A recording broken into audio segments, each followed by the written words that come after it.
Assalamualaikum warahmatullahi wabarakatuh. Selamat pagi sahabat sehat RSUD Banyumas. Senang sekali hari ini kita bisa bertemu lagi dalam acara Ropokan Putri Domas seputar materi dan informasi dokter dan orang-orang mumpuni di RSUD Banyumas. Saya Sanina Ayu Dewani kali ini akan memandu acara pada hari ini Ropokan Putri Domas yang akan membahas tentang tuberkulosis. Ya, sudah hadir duduk di sebelah kanan saya narasumber yang ahli dalam bidangnya, Dr. Wahyu spesialis paru. Selamat pagi, Dok. Selamat pagi, Mbak Sanggita. Gimana kabarnya, Dok, hari ini? Alhamdulillah sehat. Mbak Sanggita gimana? Ya, alhamdulillah sehat. Semoga kita semua sehat ya, Dok ya. Pada hari ini bertepatan dengan Hari Tuberkulosis, kita akan membahas apa sih tuberkulosis. Jadi bisa dijelaskan mungkin, Dok, ke sahabat sehat? Ya, jadi begini, sahabat sehat untuk Ropokan Putri Domas, sedikit ya kita membahas tentang tuberkulosis atau yang dikenal dengan TBC di masyarakat. Cuman sekarang lebih dikenal lagi sebagai TB paru. Jadi singkatan tuberkulosis disingkat jadi TB, atau istilahnya banyak yang ngomongnya TB gitu ya, jadi gambarnya TB paru. Nah, jadi TB paru ini sebenarnya bukan penyakit baru ya bahasa Inggris, jadi sudah sangat-sangat lama. Jadi ini merupakan suatu penyakit menular yang disebabkan oleh bakteri, namanya bakteri Mycobacterium tuberculosis. Nah, ini sebenarnya sudah ada dari zaman Mesir kuno. Jadi ini penyakit yang paling tua, penyakit menular yang paling tua yang masih eksis sampai sekarang dan masih menempati peringkat termasuk top 10 lah. Artinya penyakit menular yang masih menjadi momok sampai saat ini, bahkan tingkat dunia ya. Jadi sebenarnya penyakit ini terus menerus ada dan berfluktuasi ya. Kadang penyakit ini menurun kemudian naik lagi. Terakhir ini sempat naik lagi karena adanya HIV/AIDS. Jadi pasien-pasien HIV/AIDS itu rentan sekali tertular TB, sehingga ini menyebabkan angka tuberkulosis naik lagi. Sekitar tahun 2005 itu sudah mulai naik karena sejalan dengan kenaikan jumlah pasien-pasien HIV. Karena ini penyakit sudah lama, dijelaskan, Dok, penyebabnya itu apa sih, Dok? Ya, tadi saya katakan penyebabnya bakteri Mycobacterium tuberculosis. Jadi ini tidak hanya menginfeksi paru-paru, kuman ini bisa menginfeksi ke seluruh organ tubuh. Ya, jadi sebagaimana kita ketahui yang kita tahu saat ini kan banyak kan dari TB itu karena di paru saja ya, padahal itu bisa ke otak, tulang, usus, semua organ bisa terkena. Jadi sangat-sangat apa ya, sebenarnya penyakitnya tidak urgent, tidak yang berat, tapi pelan-pelan menggerogoti gitu bahasa kita. Oke. Terus tanda dan gejala dari penyakit Nah, itu itu apa, dia. Dok? Makanya kenapa TB sampai saat ini masih ada dan angkanya masih tinggi. Ya, sebagaimana yang terbaru ini di Indonesia itu peringkat kedua dunia ya. Jadi setelah India, Indonesia, kemudian Cina. Jadi di kita itu jumlahnya masih sangat tinggi. Nah, gejalanya itu memang tidak begitu mengganggu pasiennya. Jadi kayak seperti batuk. Batuknya itu batuk yang beda dengan batuk pilek yang sangat mengganggu, seperti apa sampai tidak bisa tidur. Tapi pada pasien TBC itu rata-rata batuknya batuk-batuk yang jarang-jarang. Jadi cuma dem-dem gitu. Oh, malah batuk jarang ya, Dok? Iya gitu. Makanya pasiennya jarang sekali memeriksakan diri ke vaskes ini karena merasa tidak terganggu. Kemudian disertai penurunan berat badan dan nafsu makan. dan nafsu makannya itu biasanya pada pasien TBC menurun. Nah, cuman kan masalah kita kadang sudah dianggapnya biasa saja, ada penurunan nafsu makan, penurunan berat badan, dianggapnya nah itu udah biasa, tanpa disadari, sehingga begitu mulai terjadi komplikasi baru datang ke vaskes, misalnya ada batuk darah gitu kan, pasti pasien itu akan datang ke IGD atau ke vaskes. Tapi kalau ada batuk biasa, biasanya masyarakat itu ya ditahan-tahan gitu.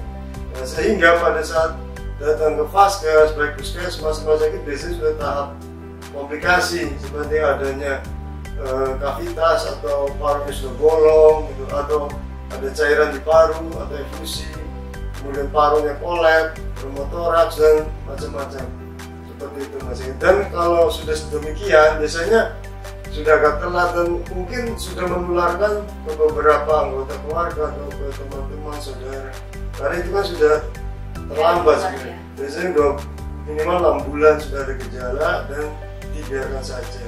Nah, kenapa salah satu alasan kenapa angka TB itu tinggi terus dan susah menurun, karena gejalanya itu beda dengan COVID. Misalnya kita kalau COVID kan akut, jadi begitu ada kena keluhan ya pasti keluhannya berat sehingga pasien itu langsung minta pertolongan. Tapi kalau TB perlahan-lahan tapi pasti menggerogoti dan merusak paru-parunya.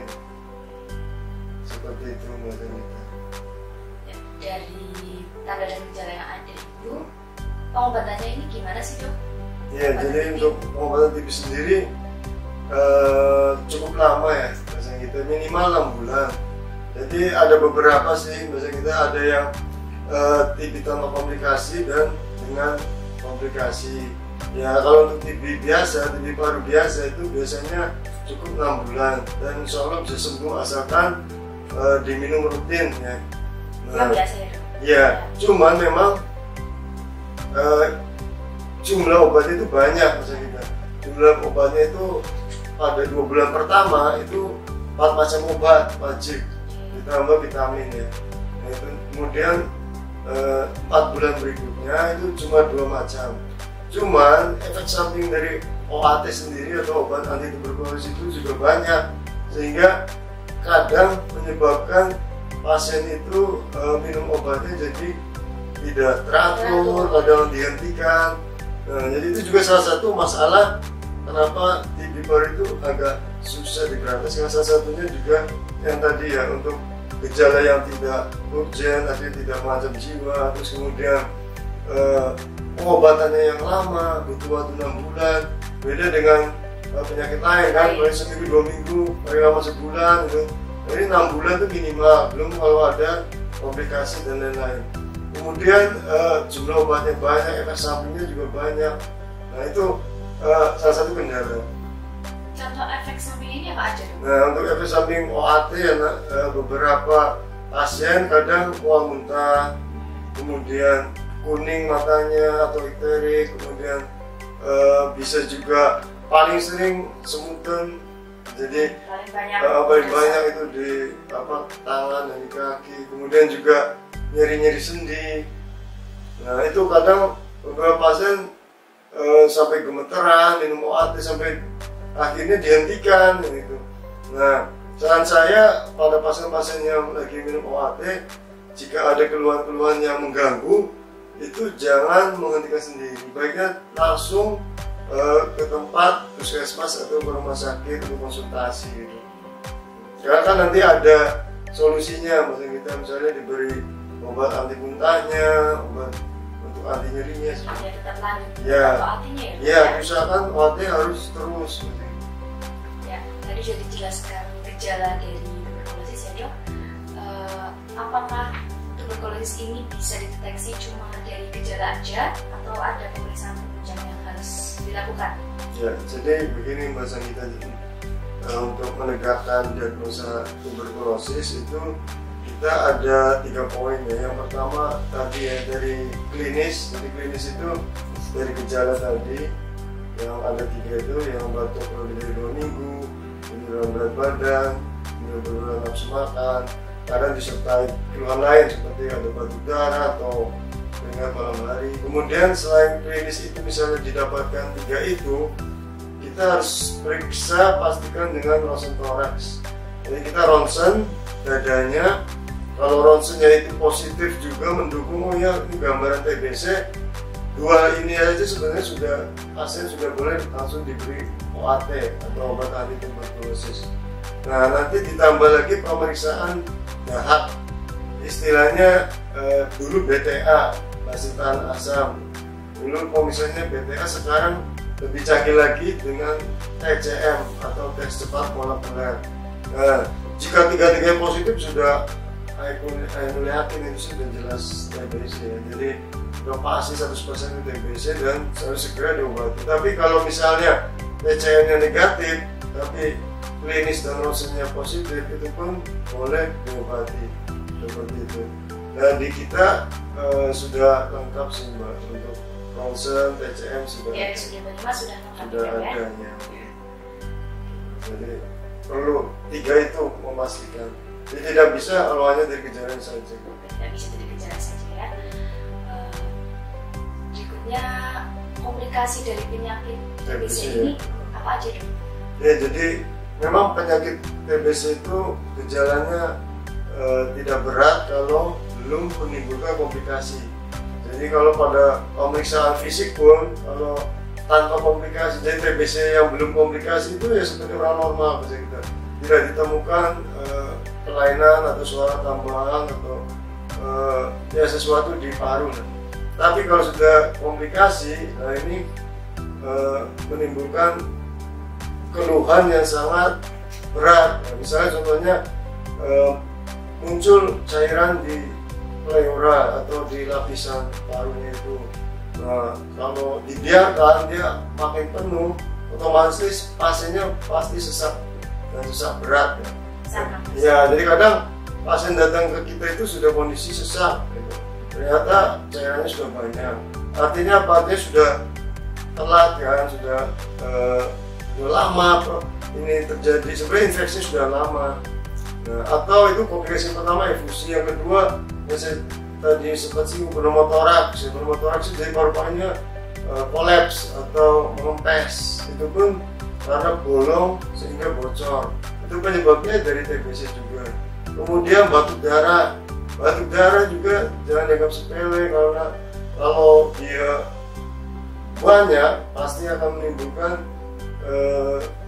gejala yang berat, akan menyebabkan sesak bahkan kematian, karena bisa terjadi aspirasi atau dia nggak bisa napas karena banyaknya darah yang keluar dari mulut dan itu. Kemudian komplikasi lain bisa menyebabkan hancurnya paru-paru atau destroyed lung. Itu karena telatnya pengobatan itu bisa rusak, bisa bolong-bolong, bisa mengkerut. Dan komplikasi terhadap organ lain termasuk jantung pun sangat besar, sehingga karena sesak terus-menerus jantungnya juga akan bengkak. Dan masih banyak komplikasi yang lain, termasuk kalau TB paru menyebar ke luar paru, ke organ otak misalnya, dia terjadi meningitis, encephalitis, radang di otak, otomatis pasiennya datang sudah kesadarannya menurun, ya gitu. Kemudian ke semua organ lah, jadi tergantung keluhannya akan muncul sesuai organ yang kena infeksi kuman TBC. Jadi sebenarnya lumayan parah juga TBC kalau dibiarkan. Biarkan ya. Oke, jadi kita sudah jelaskan pengertian sampai dengan komplikasi. Kira-kira apa nih dok? Gimana pencegahannya dan pesan apa yang akan disampaikan dokter ke masyarakat? Ya, sebenarnya untuk pencegahan, memang pemerintah kita kan sangat-sangat menekankan untuk pemberantasan TB ini ya Mbak Sunita, sampai membuat slogan TOS TB, ya kan? Temukan, obati sampai tuntas. Ya kan? Jadi artinya kita dianjurkan atau diminta pemerintah supaya aktif menemukan kasus-kasus TB di masyarakat, sehingga secepatnya ditegakkan, kemudian diobati sehingga sampai sembuh. Nah, itu yang saya maksud adalah bahwasanya kita semakin cepat menemukan, semakin cepat diobati, insya Allah semakin cepat sembuh. Dan komplikasi yang saya bilang tadi itu akan terhindari ya, tidak sampai dari komplikasi.